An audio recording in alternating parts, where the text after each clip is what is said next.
At my daughter's wedding, a moment that should have been full of joy and celebration, horror struck me instead. The groom, her chosen partner in life, grabbed me with a cruel sort of glee and shoved my face right into the towering, meticulously crafted wedding cake. "Try the dessert," he sneered mockingly, his laughter ringing across the elegant hall. I could feel the rich icing melting against my skin, sweet, sticky, suffocating. And immediately my mind raced my diabetes, my health.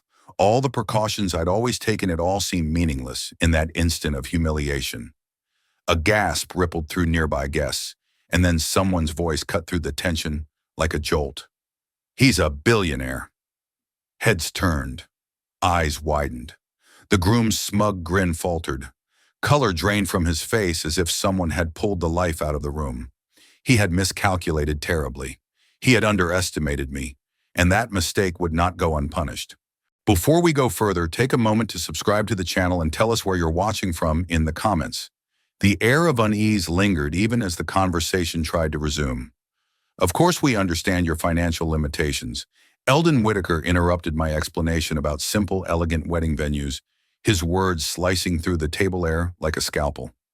The crystal chandelier above us seemed to dim in response, its sparkle fading as though it too disapproved.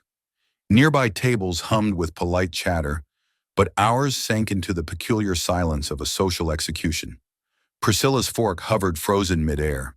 Urban smirked behind his wine glass, watching me carefully. Megan's face flushed a deep, embarrassed crimson. I had been talking about the charm of outdoor ceremonies, the quaint pavilion in the park. I'd seen that could hold their wedding with warmth and grace. Simple, understated, apparently far too modest for the Whiters. "Dad makes things work with what we have," Megan interjected hastily, her voice pitched a little too high in nervous defense. "He's always been resourceful." Eldon savored the word like a fine, rare wine. "Resourceful," he repeated slowly, rolling it around in his mouth. "That's one way to put it." The waiter glided silently to refill water glasses, his movements seamless, almost ghost-like. I couldn't help but notice how the crystal captured every flicker of light. How much money must have been spent on this dinner alone? The menu had no prices, a silent warning I recognized instinctively. I had chosen the salmon, simple enough, while everyone else picked aged steaks, a choice that probably cost more than most people's monthly groceries. "Don't worry about the wedding expenses," Priscilla's smile was sharp, glittering, like her diamond earrings. "We completely understand your situation." Her words struck me with a cold clarity, my financial situation, as if poverty were a disease, something requiring her sympathy. Urban leaned back in his chair. The fabric of his designer suit stretched across his chest and spoke casually as if he were discussing the weather. "We've got connections with the best venues in the Hamptons, the Grand Pavilion, specifically. You probably haven't heard of it." I admitted honestly that I hadn't. He continued almost lazily. 50,000 minimum, just for the space, watching my reaction like a predator studying prey. "But don't worry about contributing, Theodore. We've got this covered." My hand went to my jacket pocket where the gift I had painstakingly chosen weighed heavier than I expected. Inside lay a vintage locket I had found at an estate sale, genuine Victorian silver with room for 2 photographs. Beautiful, meaningful, and a total of $37. In this room surrounded by decadence and excess, it felt like a token of nothing in a kingdom of luxury. Megan touched my arm gently. "Dad, you don't have to." I shook my head slightly, whispering with quiet conviction, "I always provide for my family." Eldon's laugh was dry, a sound that made the air crackle with superiority. "Of course you do, in your own way." The dessert arrived plated like monuments rather than food. Chocolate constructions adorned with gold leaf, intricate and towering, more sculpture than sustenance. I couldn't stop my mind from wandering back to my kitchen table at home, the one scarred by years of homework, birthday cakes, and college celebrations. That simple, worn table held more love than all of this combined. Urban leaned forward with a smirk. "We're planning quite the bachelor party. Private yacht, of course. You're welcome to join, if you can get the time off work." Time off work. I hadn't needed a day off in 15 years. My life was measured not in yachts or chandeliers, but in the quiet dedication to family, the kind that no amount of money could buy. Priscilla dabbed her lips with a napkin that surely cost more than my shirt, And I sat there, the icing still clinging faintly to my chin, watching the room of opulence, knowing that power, money, and arrogance can never touch the truth of what I'd built: love, loyalty, and dignity. Theodore, what exactly is it you do again? Eldon's tone was casual, almost playful, but with the unmistakable edge of condescension. Investment consulting, I replied, choosing my words carefully. True enough, but far from the whole story. How lovely, he said, the corners of his mouth curling in a polite, hollow smile. Small accounts, I imagine. The check arrived elegantly placed in a leather folder. Eldon didn't bother to glance at the total before slipping his black card inside. The waiter's grateful nod told me everything. The tip alone was larger than my entire monthly grocery budget. Outside, the valet attendants moved with silent precision, rolling vehicles forward one by one. The Whitaker's Mercedes gleamed under the streetlights like a predator poised to strike. In contrast, my Toyota Camry looked out of place as though it had wandered into the wrong part of town. "See you soon," Eldon called from his open window voice, smooth, condescending. "We'll handle the real planning." I helped Megan into the passenger seat of my car. Between us, a heavy silence stretched like an unsteady bridge, fragile, untested. I wasn't sure either of us could cross it. The highway unfolded ahead, bathed in the fleeting illumination of passing headlights. Megan fidgeted, with her purse strap, the worn leather, squeaking quietly in the stillness. Finally, she spoke. "The restaurant, it was beautiful," she said softly. "Those chandeliers must have cost a fortune." I gripped the steering wheel tighter, my knuckles white. Exit signs flickered past in a blur. In 20 minutes, we'd be home. 20 minutes to decide whether I could let the evening's humiliation slide or whether it demanded confrontation. Megan, my voice came out rougher than I intended. "We need to talk about Urban." She shifted in her seat, a subtle deflection. "What about him? The way he spoke tonight? His family's attitude toward—" I hesitated, searching for words that would carry the weight of the evening. "Toward you." She turned to face me, eyes wide, trying to bridge the tension. "Dad, they're just used to having money. They don't mean anything by it." A truck roared past, headlights flooding the interior, casting her face in stark, brief illumination. In that flash, I saw it clearly: my daughter defending someone who had allowed his father to insult me repeatedly, someone who had smiled while it happened. "Character doesn't change with bank account size," I said. Voice low, controlled, but sharp. "Tonight showed me who they really are. You barely know them. I know enough. I've seen how Urban treats service workers, how he talks about people he considers beneath him. Tonight, that included me." Megan's laugh was sharp, brittle. "You're being paranoid, and frankly a little controlling." The word hit harder than Eldon's condescension ever could. Controlling, as if wanting better for my daughter meant restricting her freedom. "I'm not trying to control you," I said carefully, each word deliberate. "I'm trying to protect you from making a mistake that could cost you decades of unhappiness." Her voice rose, hurt and defiance intertwined. "A mistake. My engagement is a mistake. Your engagement to him might be," I said evenly, but with steel beneath my words. "Stop the car," I added, voice unwavering. What her face, illuminated by the dashboard lights, betrayed shock, confusion, and something I almost didn't recognize: fear. "Stop the car right now." I glanced at her again. Furrowed brows, lips pressed tight, she looked like she had just been hit with a truth she wasn't ready to accept. This wasn't how I'd planned the conversation. This wasn't how it was supposed to go. "Megan, let's just pull over." Now, I said, signaling and carefully easing onto the shoulder. The hum of the tires on asphalt filled the moment, heavy with unspoken tension, a father's worry clashing with a daughter's newfound independence. And for the first time all night, I felt the weight of the distance between us, not miles, but choices, expectations, and love stretched thin over a road that felt too long to cross. Before the car had even come to a full stop, she was fumbling with her seatbelt, urgency in every movement. "You don't understand anything," she snapped, yanking her purse onto her shoulder. Her eyes flashed a mix of frustration and hurt. "You don't understand Urban. You don't understand his family. And you definitely don't understand what I need, sweetheart. Please," I said, my voice low but firm, trying to bridge the widening gap between us. "What I need is support for my father, not judgment." What I need is someone who trusts me to make my own decisions. Her fingers curled around the edge of the car door. The night air rushed in as she opened it, cool and sharp, carrying the scent of exhaust and the distant hint of rain. "Where are you going?" I asked, the words caught in my throat. "Anywhere but here," she said, stepping out, and then leaning down to look at me, eyes blazing. "I'll call Urban to pick me up. At least he doesn't think I'm too stupid to choose my own life." The door slammed with finality.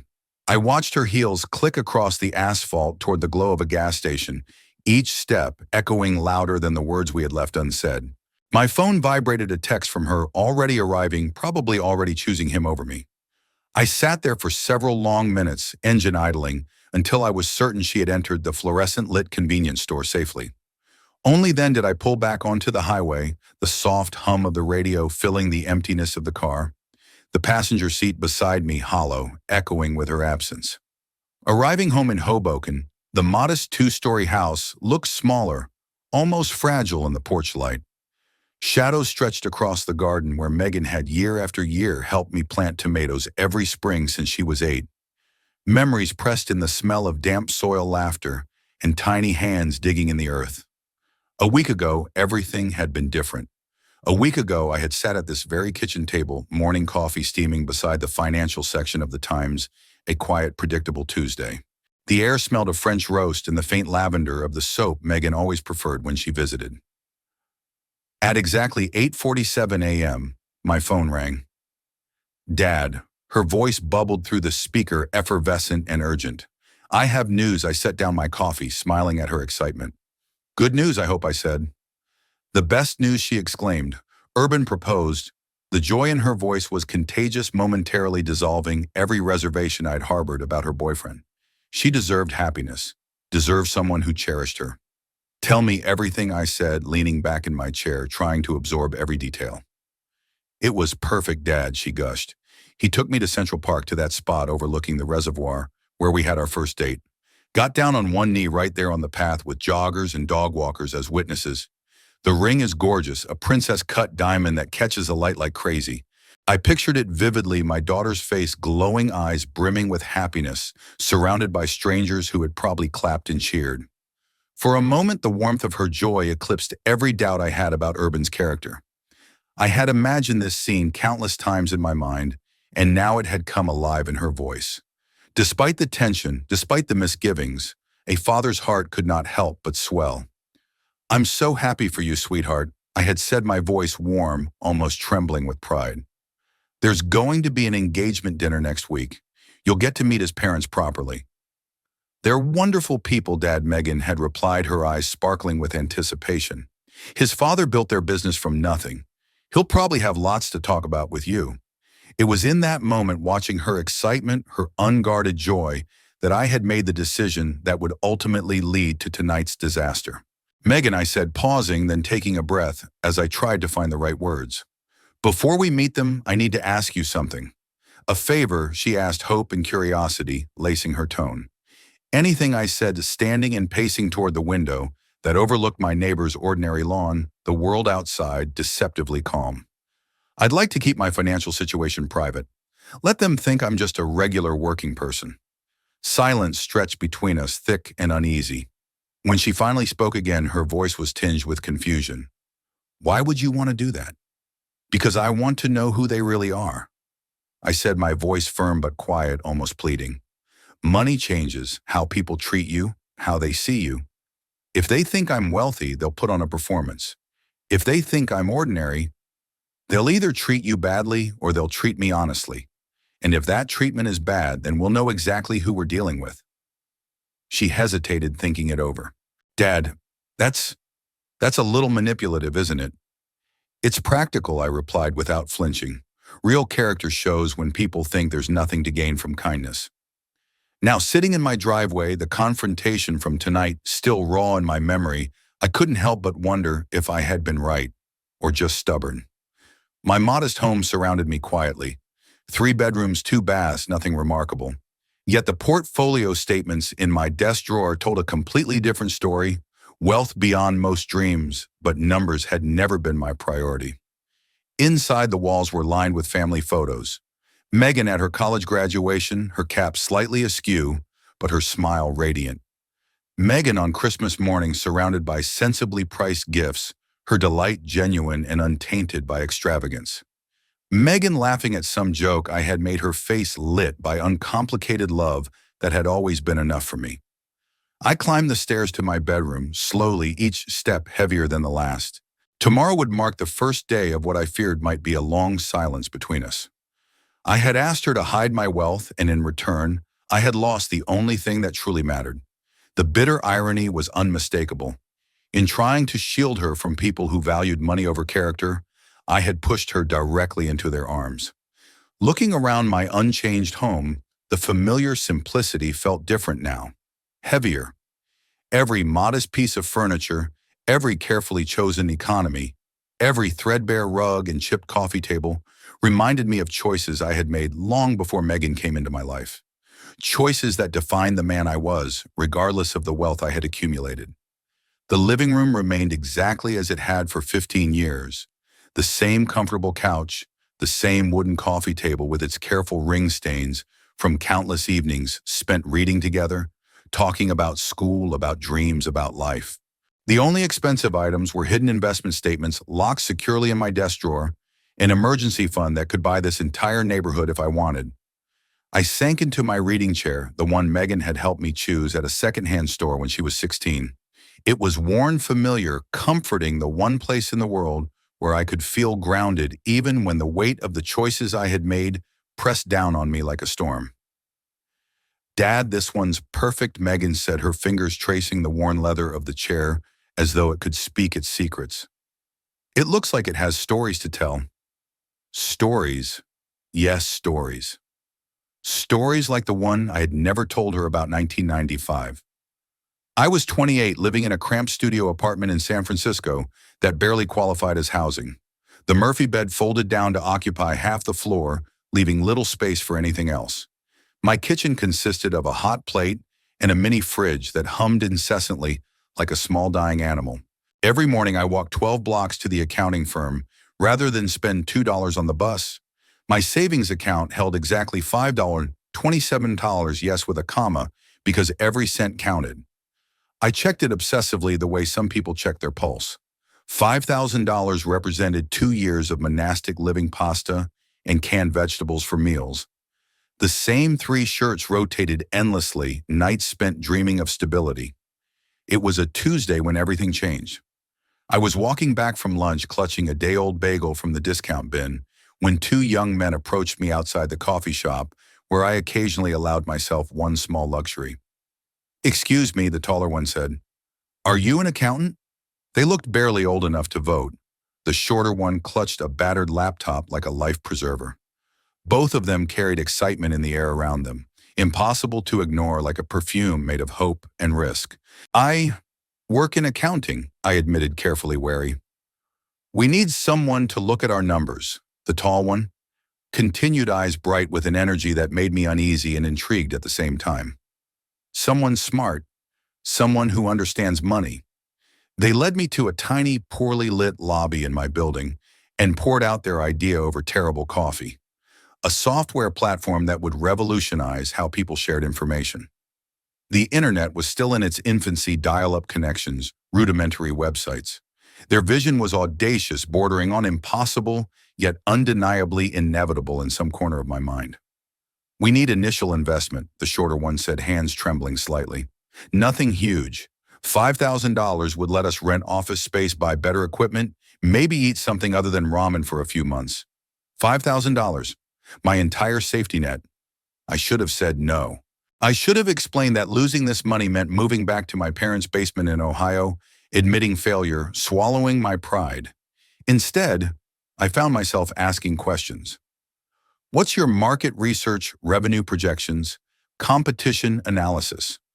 They answered every question with clarity, precision, and something far more important: hunger. Hunger not for luxury, but for the chance to build something meaningful, to create, rather than merely survive. I saw it in their eyes, mirrored back at my younger self, restless and determined. "If I invest," I said slowly, weighing every word, "I want 10% equity. Deal. No hesitation, no lawyers. Just a handshake in a lobby, smelling of industrial carpet, and broken dreams cementing a pact that would change the course of my life. In that moment, fear and hope collided, and I chose to trust in potential over safety, in ambition over caution. 6 months later, their first major client signed. 18 months after that, a tech giant acquired the company for $42 million. My initial $5,000 had become $4.2 million almost overnight. I sat in my unchanged living room, the same comfortable couch, the same wooden coffee table scarred with rings from countless evenings, and remembered that moment, the phone call that had shifted everything in my life. The realization struck me then, and still strikes me. Now money is a tool, not a destination. I had witnessed what wealth could do to people. I had watched lottery winners and inheritance recipients in my accounting practice, seen how fortune revealed character rather than creating it. That understanding shaped my choices. It was why I lived simply, why I raised Megan to value work over wealth, character over capital, and why I had insisted she hide my financial situation from the Whitakers. On the end table, a photograph smiled back at me, Megan, at her college graduation, beaming beside me outside a modest restaurant where we had celebrated. She had no idea that her education had been paid for entirely by dividends from tech stock, no idea that her father could have bought her anything she wanted. Tomorrow I realized I would face a decision far more difficult than any financial risk I had ever taken, whether my philosophy, my insistence on character over wealth, was worth losing my daughter forever. Morning light filtered through the blinds, but it offered no clarity. I woke hoping last night had been a nightmare, that Megan hadn't really chosen urban over me in a gas station parking lot. But the phone showed no missed calls, no apologetic texts, no reset of the world while I had slept. Day one felt manageable. Megan needed space. I maintained my routines: coffee at 6:30, newspaper by 7, market reports by 8. Each phone buzz sent a spike of hope through me, usually just emails about investment portfolios that for the moment seemed increasingly meaningless. By day 3, I started leaving careful voicemails. "Hi, sweetheart, it's Dad. Just wanted to say I love you. Call when you're ready." Short, respectful, not pushy. Day 7. The messages grew longer. "Megan, I've been thinking about our conversation. Maybe I could have expressed my concerns differently. You know I want you to be happy, right? That's all I've ever wanted." Week 2, I turned to gardening. Megan had always loved my vegetable patch. Together we had planted tomatoes every spring since she was 8. Now I worked the soil alone, pulling weeds that seemed to multiply overnight.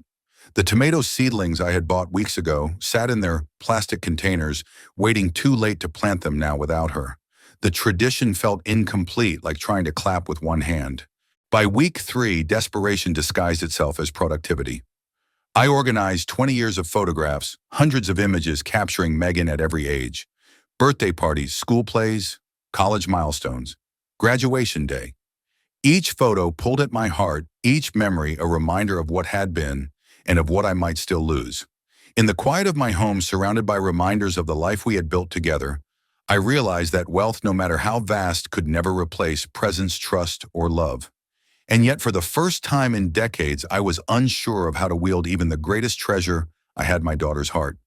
In every photograph, she looked at me with complete trust, her eyes shining with the quiet certainty that I would always be there. When had that changed? When had my daughter grown into someone who could turn away without a backward glance? The question haunted me as my voicemails grew longer, more desperate, more vulnerable. "I keep thinking about when you were 12 and broke Mrs. Peterson's window with that baseball," I said into the phone one night, voice trembling slightly. "You were so scared to tell me. But when you did, we went together to apologize and pay for the repairs. Remember what I told you. Mistakes don't define us. How we handle them does. Megan, I think I made a mistake with Urban. Can we figure out how to handle it together?" The wedding invitation never came. Day 25. I drove past Megan's apartment building, not stopping, not watching, just confirming that she existed in the same world as me. Her car sat in its usual spot, telling me nothing except geography, a cruel reminder that she was out there living a life I was only permitted to observe from the sidelines. By day 28, panic set in. Wedding shops, caterers, photographers, everything required final decisions. Was I excluded completely? Would I have to watch my only child marry someone I didn't trust without being present for the moment I had always imagined being there for? Hi, Megan. It's Dad again. I know I've called a lot this week, but I paused, searching for calm in my own words. Tomorrow is June 1st. I assume that's still your wedding day. I understand if you don't want me there, but I need to know. Please just tell me you're okay. My voice cracked on the last message. 30 days of silence had worn down my composure, eroding it like water carving stone over centuries. Day 30. I prepared dinner for one, a simple pasta, the kind Megan and I used to make together on Sunday nights. The table felt enormous, the single place setting a cruel echo of absence. The empty chair across from me reminded me of what I had lost through stubborn principle, through the insistence on honesty and character over convenience and appearances. 6:45 p.m. Somewhere in the Hamptons, my daughter would marry Urban Whitaker. I would probably witness it only through social media posts, if anyone even remembered to include me in their curated snapshots of the day. I sat down to eat, twirling pasta around my fork with no appetite. Outside, spring was giving way to summer life moving forward, whether I participated or not.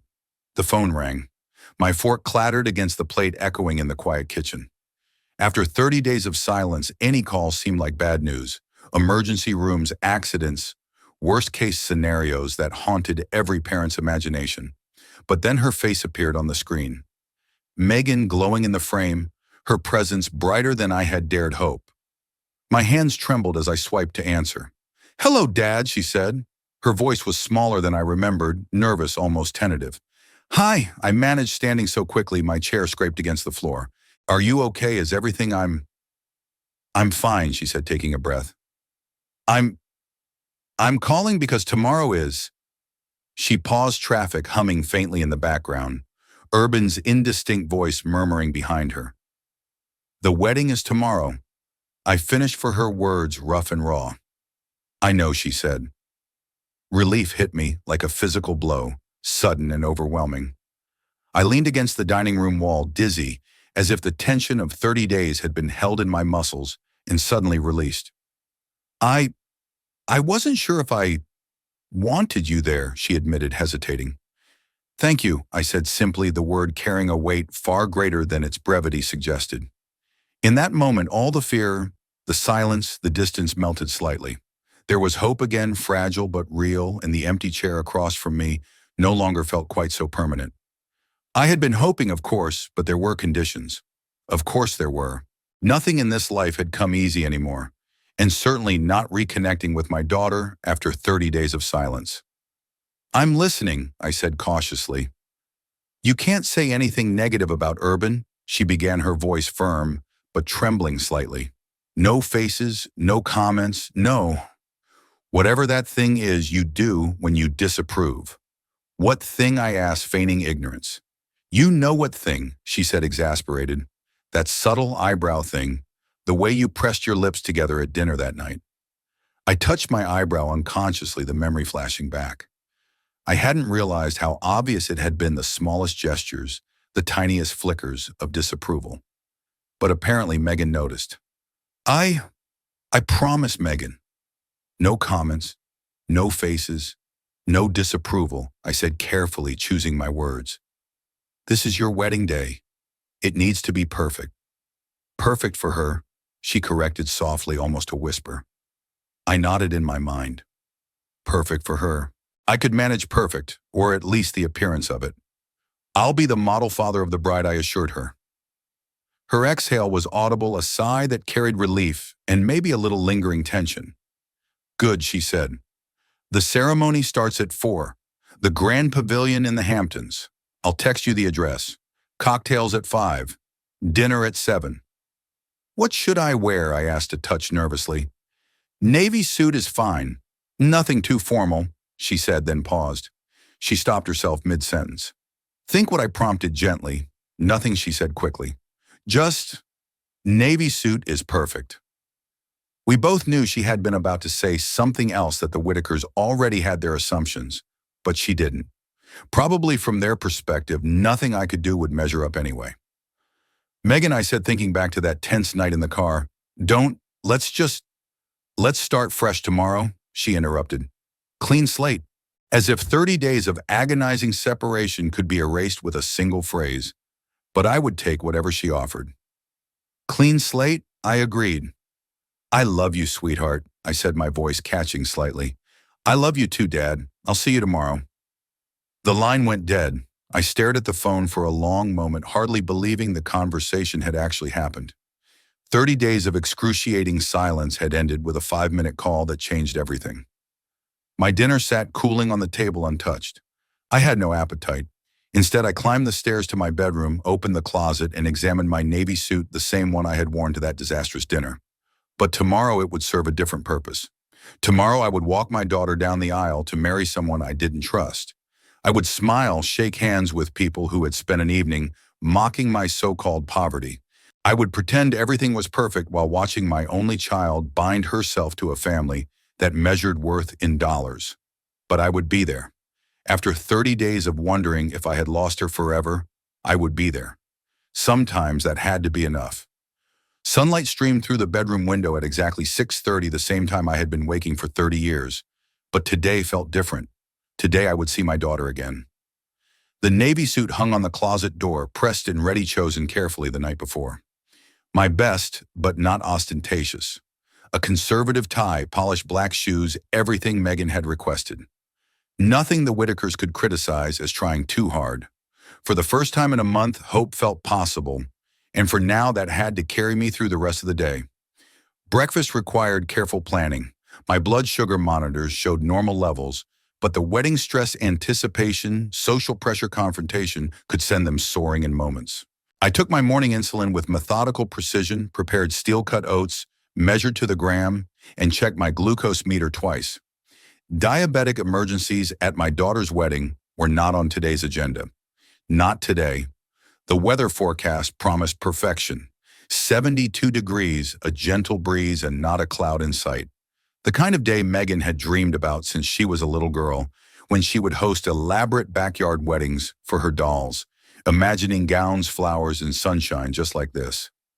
Coffee in hand, I felt a rare sense of calm. I'd managed 3 hours of genuine sleep, the first peaceful rest in weeks. Hope, I realized, was a surprisingly powerful sedative. By 8 o'clock, I was dressed and scrutinizing my reflection in the mirror.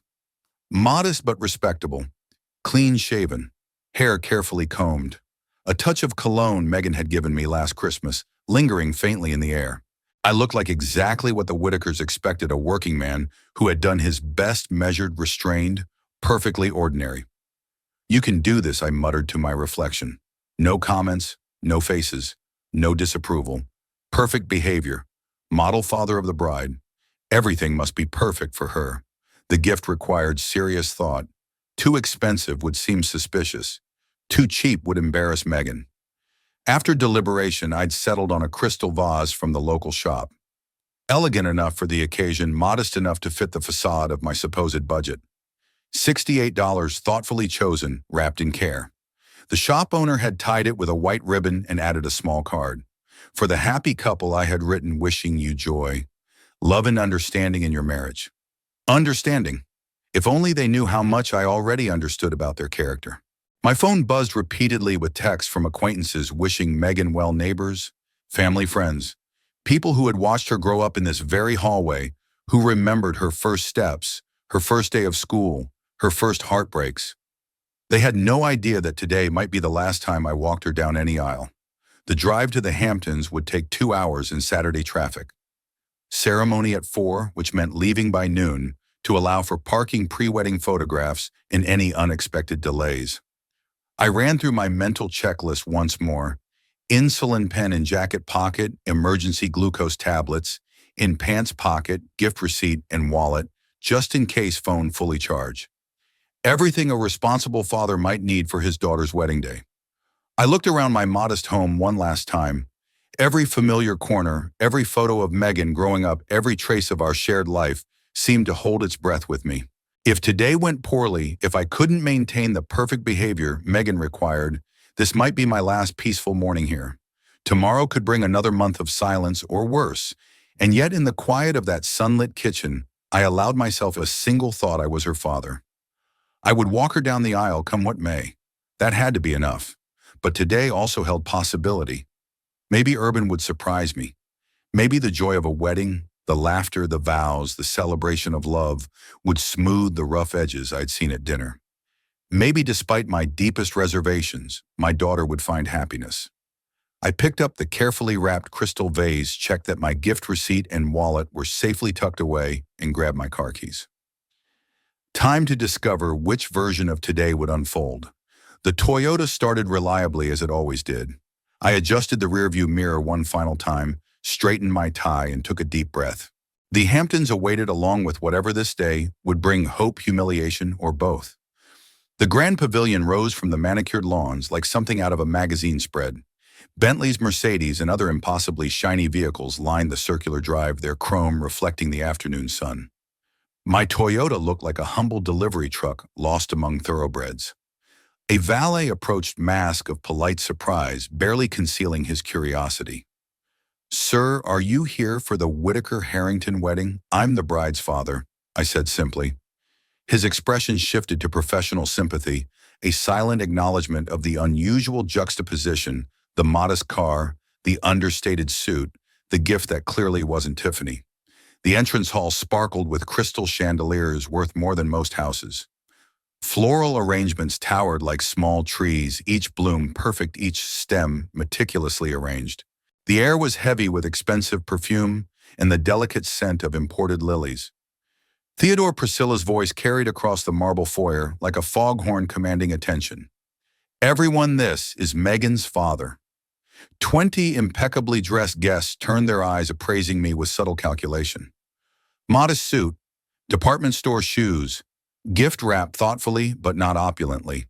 Polite smiles, the kind reserved for charity cases or those beneath the social threshold. How wonderful that you could make it.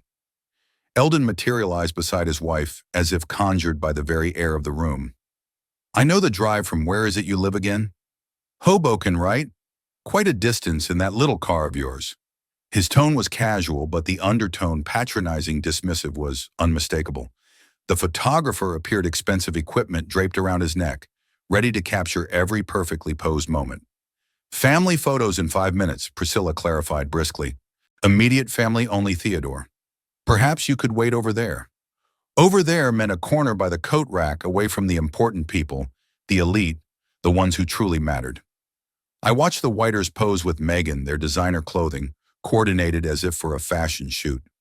Urban's groomsmen joined them, Harvard ties, inherited confidence, perfect smiles, practiced over decades of privilege. A waiter passed offering champagne from a silver tray. "Krug clothes, damn," he announced to the group. "Excellent vintage." "My goodness," one guest murmured. $300 a bottle. "Only the best for our son's wedding," Eldon declared loud enough for everyone to hear, his eyes briefly locking on mine with subtle calculated intent. Of course, not everyone appreciates fine champagne. The ceremony seating revealed another calculated insult. Front rows were reserved for Whitaker business associates and society friends, every chair a symbol of status. I found my place a few rows back, among the overlooked, the modest, the ones who existed outside the Whitaker social hierarchy. And yet, amidst the crystal, the designer clothing, and the faint aroma of wealth, I reminded myself why I was here. Not for the champagne, not for the elite audience, not even for the Whitakers.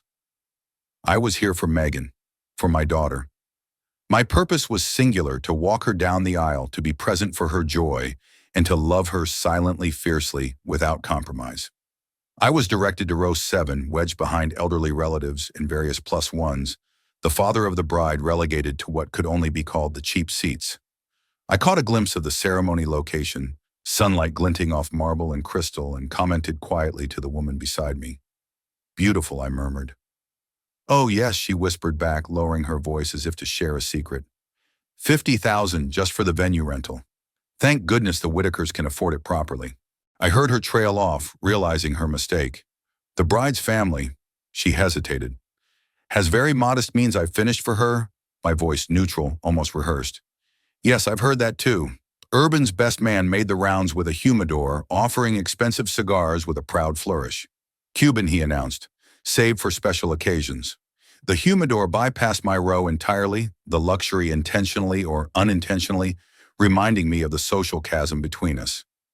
During cocktail hour, I finally caught a brief moment with Megan. She looked radiant, silk and pearls gleaming in the soft lighting, happiness glowing beneath carefully applied makeup. "You look beautiful, sweetheart," I said, my voice catching. "Thank you for coming, Dad." "I know this isn't easy," she replied. Her eyes held warmth, reassurance, and a touch of concern. "It's your day. That's all that matters." She squeezed my hand firmly. "Urban's family means well. They're just particular about their traditions. Particular, like excluding the bride's father from family photos. Seating him with strangers in the corner. I'm fine," I assured her, forcing a calm I didn't feel. "Go enjoy your reception." Dinner service began with theatrical flourish.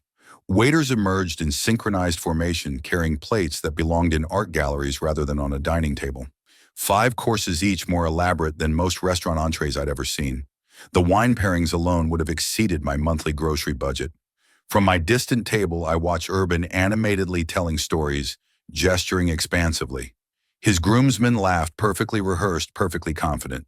Occasionally, Urban's eyes flicked toward my table, that same smug smirk I'd first noticed at dinner months ago. Then came the dessert station, a sugary cathedral of indulgence. A 5-tiered wedding cake towered in the center, surrounded by chocolate sculptures and artisanal pastries, all glimmering like treasure under soft lighting. Guests circled it with their phones raised, capturing every ornate detail. I approached carefully, acutely aware of my outsider status.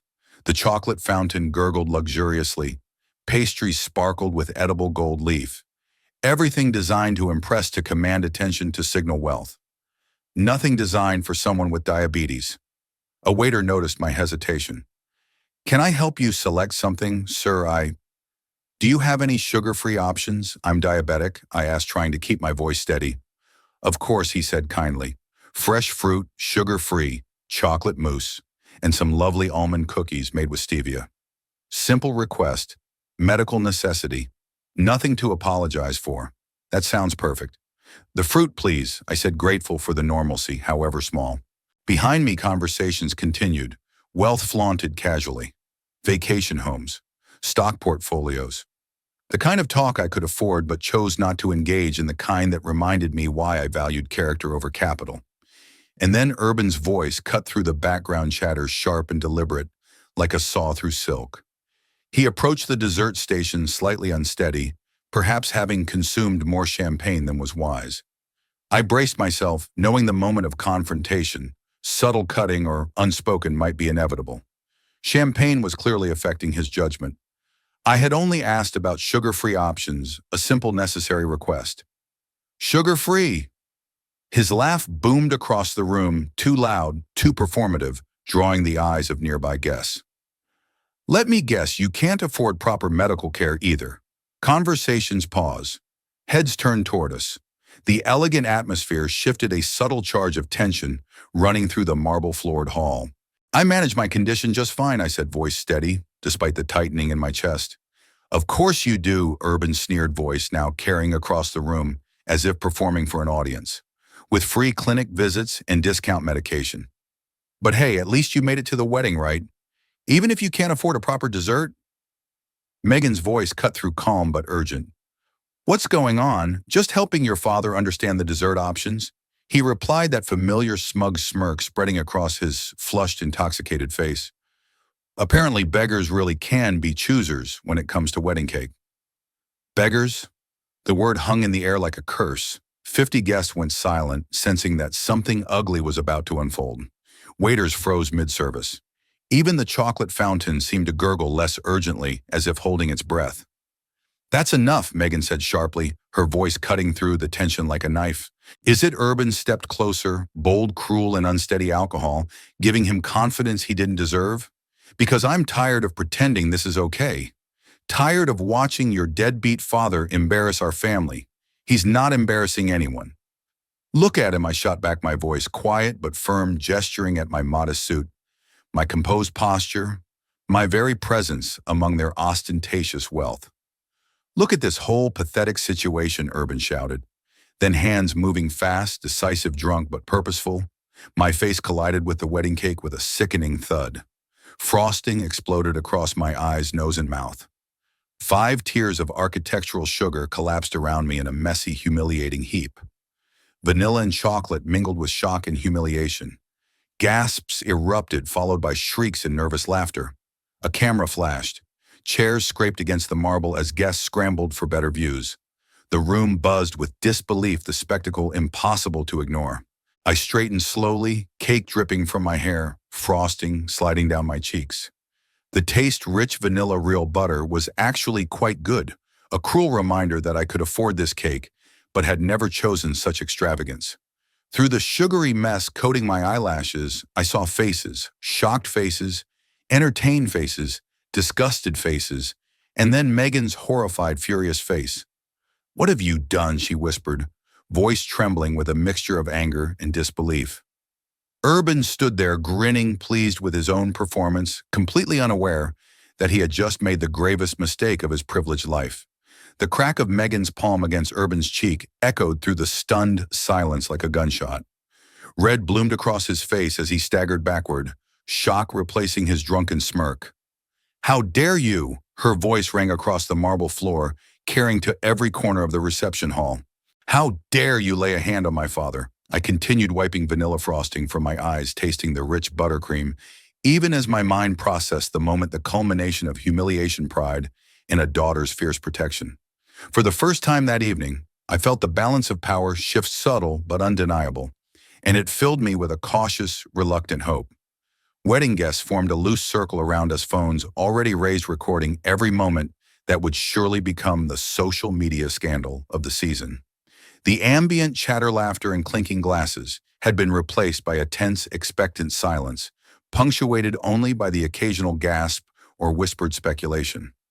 Megan's voice, calm but filled with barely contained fury, cut through the frozen room. "Dad, calm down," Urban stammered, hands still touching his reddened, reeling cheek. I don't understand. It was just assault. Just humiliating the man who raised me while you stood there laughing," I said, voice steady, despite the lingering frosting coating my face and jacket. Each word carried the weight of every insult, every condescension he and his family had thrown at me. A booming voice cut through the chaos like a gavel striking justice itself. "Enough." All heads turned as Charles Beaumont rose from his seat at table 12, his silver hair catching the chandelier light like molten silver. At 65, he commanded attention not through volume, but through the undeniable authority that radiated from his presence. The room seemed to exhale the murmurs, dying almost instantly as he approached the epicenter of our disaster. "Ladies and gentlemen," Charles began, his voice firm, measured, resonating through the hall with boardroom precision. "Allow me to introduce Theodore Harrington. Some of you may recognize him as the founding investor in Technova Industries." A ripple of murmurs spread through the crowd. Several guests straightened instinctively, their casual curiosity transforming into keen attention. Charles's gaze found mine across the frosting-smeared chaos, and he continued, "Theodore Harrington is one of America's most successful private investors. His portfolio includes early stakes in companies that have transformed the digital landscape. His current net worth," he paused, letting the suspense hang like a drawn bow, "well north of $1 billion. The room erupted into whispers, heads turning toward each other, then back to me, searching for confirmation, comprehension, recognition.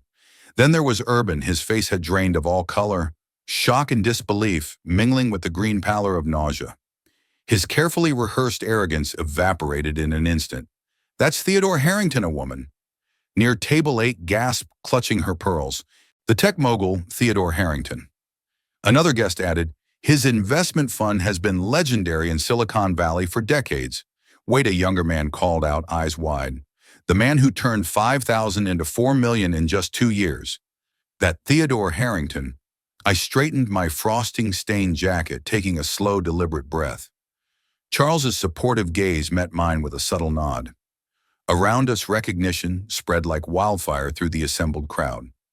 Business connections whispered in astonishment. Investment legends were being murmured quietly from table to table. The Whitakers' 3 million looked suddenly like pocket change in comparison to the empire that quietly lay behind my modest exterior. Urban's face cycled from red to white to a sickly green. Behind him, Eldon and Priscilla froze mid-step, expressions flickering between confusion realization and dawning horror. Priscilla whispered to no one in particular, but he drives a Toyota. He lives in Hoboken, Eldon added weakly, as if the words themselves carried the weight of betrayal. Charles's expression darkened, a grim smile tugging at his lips. Exactly. Theodore Harrington understands something your family clearly does not. Money doesn't define character. Character defines how you treat people regardless of their apparent financial status. The circle of guests pressed closer, drawn by the unfolding drama, by the intoxicating combination of scandal and revelation. Some glanced at one another, embarrassed for having witnessed the assault. Others simply stared, riveted, their whispers swelling into a low, awed hum of recognition. For the first time that night, the power in the room had shifted. It no longer belonged to Urban, nor to his carefully curated displays of wealth. It belonged to truth, to integrity, to the quiet, unassuming man, standing cake-stained, steady and unbowed before them.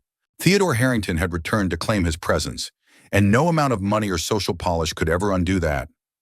Others in the room seemed almost thrilled by the social catastrophe they had inadvertently stumbled into. Some whispered excitedly to their neighbors, their phones raised, ready to immortalize the spectacle. Urban opened his mouth several times only to falter, producing no sound, like a fish ripped violently from water it had always known. His usual arrogance had drained completely, leaving behind panic, disbelief, and a fragile veneer of composure. I finished brushing the last traces of cake from my face, deliberately slow, savoring the taste of expensive vanilla buttercream still lingering on my lips, and looked around at the sea of staring faces. People who had ignored me an hour ago, treated me as inconsequential, now watched with a mixture of awe, newfound respect, and barely concealed mortification. Their whispered gossip halted mid-sentence, replaced by the heavy awareness that the man they had underestimated all evening was not to be dismissed lightly. The Whitaker family began moving toward me, faces painted with panic, calculation, and disbelief colliding violently. Their carefully curated social poise faltered as reality finally caught up with their rehearsed airs. Eldon reached me first, the practiced instincts of a seasoned businessman overriding his social paralysis.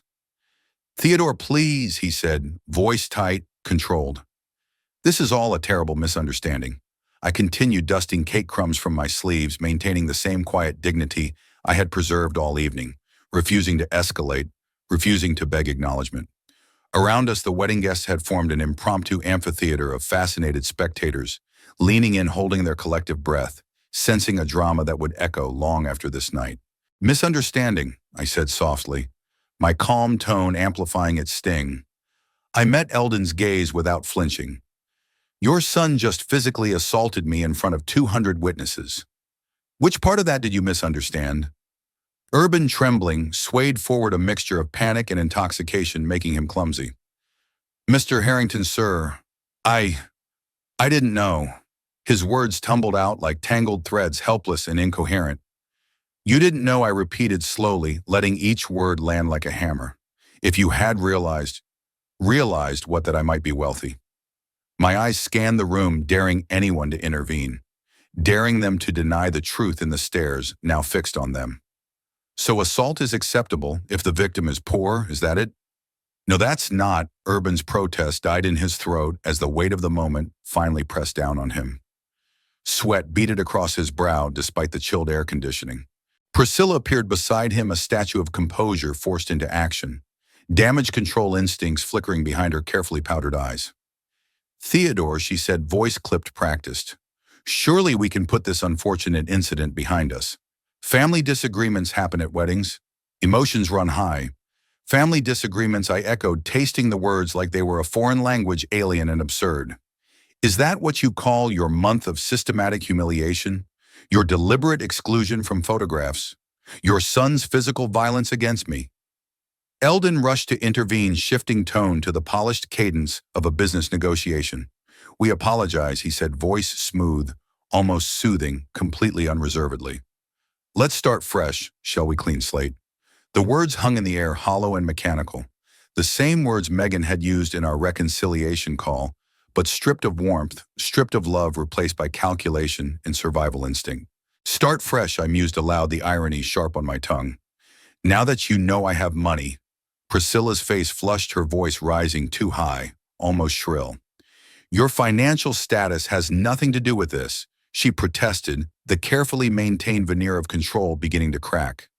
The room held its collective breath, waiting for the next move, waiting for the Whitakers to crumble under the weight of exposure of truth of character laid bare. Charles Beaumont laughed, a sharp cutting sound that echoed off the marble walls like a gavel striking justice. Madam, he said, voice heavy with disdain, your treatment of Theodore had everything to do with money. 2 months of mockery of looking down on a man you assumed to be poor, and now suddenly you want friendship recognition, warmth because he's rich. Is that truly who you are? That's not true, Urban stammered, desperation thick in his tone. I would have treated him the same either way. Really, I asked quietly, my voice calm but steady, slicing through his protest like a scalpel. The same way you treated the waiters tonight, the valet who parked your car, the housekeeping staff. Your so-called equal. Urban's mouth opened and closed, soundless fumbling for words that didn't exist. Your character, I continued, my eyes scanning the room as the guests leaned forward in rapt attention, was revealed tonight. Not by what you did to a man you believed poor, but by how you acted when you thought no one would hold you accountable. That's who you are. Eldon stepped forward, voice attempting diplomacy reason. Business aside, personal aside, Theodore. You're going to be family.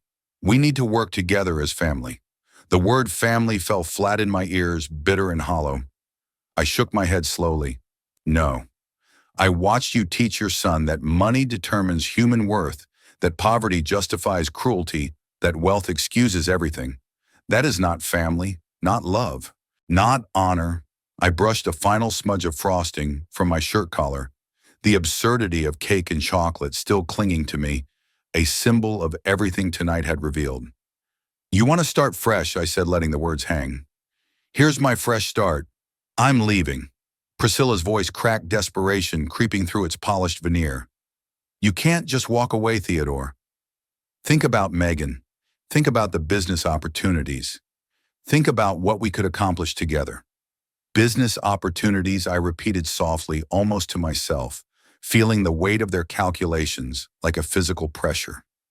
Even now, in the midst of social catastrophe, you measure life in profit margins. I'm thinking about Megan. I'm thinking she deserves better than a family that measures love in dollars. Urban reached out, gripping my sleeve with fumbling force. Wait, I can change. I can be better. I looked down at his hand, then back to his face. The truth settled between us like a stone. You're 30 years old. This is who you are. Nothing will change that tonight. The crowd parted instinctively as I walked toward the doors, whispers chasing me like a tale of judgment and shock. Behind me, the Whitakers' frantic voices rose in increasingly incoherent appeals, their attempts at control and manipulation collapsing into nothing. Their words had lost all meaning. They had shown me exactly who they were when they thought it didn't matter.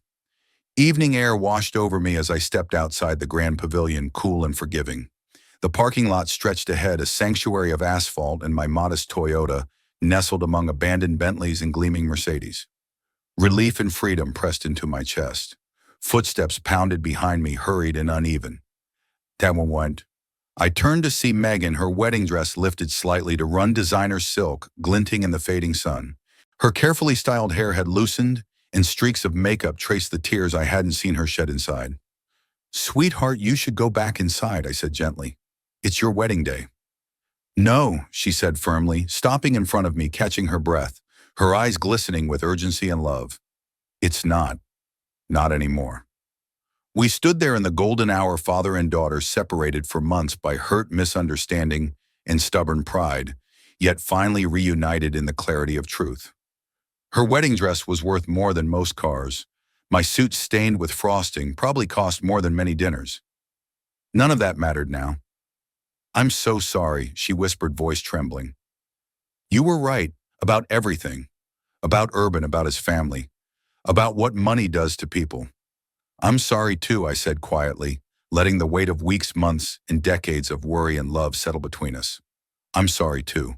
She reached out, taking my hand, and for the first time in a long while, the world felt right again. Golden sunlight bathed us warm and forgiving, and in that moment nothing else mattered except the bond we had fought to preserve. I should have told you the truth from the beginning, I said quietly, my eyes tracing the ocean, stretching beyond the pavilion's manicured gardens, the waves catching the last golden rays of sun. Why didn't you? Megan's voice trembled, soft but insistent, carrying months of hurt confusion and lingering doubt. I took a deep breath, feeling the salt-tinged breeze on my face. Because I wanted you to choose someone who loved you for who you are, not for what I have. I wanted your relationships to be real, genuine like ours. I wanted you to see people for their hearts, not their bank accounts. The words lingered between us, heavy yet fragile, like a bridge stretched over a chasm we weren't sure we could cross. Our relationship is genuine, I said finally, voice firmer now, yet warm with relief. It survived wealth, it survived poverty, conflict, separation. It survived tonight. Megan stepped closer, her hand finding mine instinctively. I spent 2 months angry at you, she whispered, angry at you for not trusting my judgment. But you knew. You saw what I couldn't see. I saw what I was afraid to see. Sometimes I realize being right doesn't feel like victory. She laughed, but it cracked halfway, more a sob than a sound of amusement. I just left my own wedding reception, she said, voice shaking with disbelief and release, to chase my father across a parking lot in a $20,000 dress. $20,000, I raised a brow. For that much, it should have come with better running shoes. This time, her laugh was genuine, bright and freeing, spilling into the evening air like sunlight. Take me home, Dad? I hesitated briefly, glancing back toward the pavilion, imagining the shocked faces of the guests, Urban's family, fumbling to explain a social disaster of their own making. What about your reception? Your guests, let Urban explain it to them, she said simply, her hand squeezing mine. Let them figure it out themselves. I looked at her, then my daughter standing tall and radiant in her silken pearls beside my 10-year-old Toyota Camry. Neither of us needed words to acknowledge the irony, the poetry of the moment. You sure about this? I asked, a small smile tugging at my lips. I've never been more sure of anything in my life, she replied without hesitation. I opened the passenger door, and she carefully gathered the folds of silk, the layered elegance of her gown filling the modest interior of my car. As I walked around to the driver's side, I noticed guests beginning to emerge from the pavilion, whispering and searching for their missing bride. Where to? I asked softly, starting the engine. Home, she said simply. Your home. Our home, she corrected, and we both knew exactly what that meant. The drive back to Hoboken felt like a pilgrimage through our shared past. Streets and neighborhoods we knew by heart passed by the late afternoon sun, painting even modest homes with a golden, almost magical glow. I understand now, Megan said, her voice quiet but steady as we crossed the familiar bridge toward our neighborhood. I understand why you live the way you do, why you never flaunted the money. I glanced at her, feeling the warmth of reconciliation fill the car. Money is a tool, I said, not an identity, not a measure of worth. Just a tool, a way to build the life you truly want. And what life do you want? She asked, eyes bright with curiosity and hope. I pulled into the driveway of the little house where we had built our life, the place where values had always mattered more than valuations. This one, she asked, nodding toward the modest home. Exactly this one, I replied, heartful. We sat in the car for a moment, watching the sun dip lower, bathing the street in amber light. The simple houses, the small lawns, the quiet streets, they had always been home. Here, life was measured in love, laughter, and trust, not in luxury or pretense. Come on, I said, finally unlocking the doors. Let's go inside. I'll make coffee, and we can figure out what comes next. Together. Hand in hand, we walked toward the front door of our little house, stepping into the space that had always been rich in everything that truly mattered: love, honesty, and the bond between a father and his daughter. If you enjoyed this story, please give this video a like, subscribe to D-Daily Stories, and share your thoughts or favorite moments in the comments below. To hear the next thrilling story, click the box on the left. Thank you so much for watching, and we'll see you in the next story.